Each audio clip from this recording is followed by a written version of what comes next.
এখানকার কংগ্রেস মুসলিম লীগ কংগ্রেসকে মুসলিম লীগ বানিয়েছে রকিবুল হোসেন। মন্তব্য এআইইউডিএফ প্রধান বদরুদ্দিন আজমলের। তার অভিযোগ, হিমন্ত বিশ্ব শর্মার সঙ্গে হাত মিলিয়ে গোটা অসমকে বিক্রি করে দিয়েছে রকিবুল। দুজনই ভালো বন্ধু বলে মন্তব্য করেন তিনি।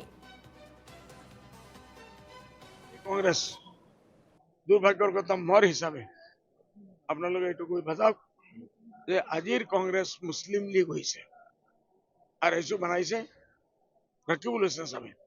পার্লিমেন্টত গৈ কেৰম খেলিছে আর ইয়াত সিএমৰ লগে বুজাবুজি কৰি গোটেই অসমটো দিছে, বিক্ৰী কৰি দিছে। 100% পার্টনার না রকিবুল হোসেন সাহেব হেমন্ত বিশ্ব শর্মার পার্টনার, পুরো দুনিয়া জানে। গুৱাহাটীৰ এক জমানা আছিল আধা মাটি এই দুইজনের আছিল। নগাঁও টাউনের এটাও মাটি এক বিঘা মাটি বেচা নাই, সব এই দুইজনের আছিল। উপরের পৰা আমা দেখাই আছে, ভিতরে ভিতরে সব ঠিক আছে। যেগুলো বেশি ঘমন্ডার মাত মাতে না, পতন হয়ে যায়।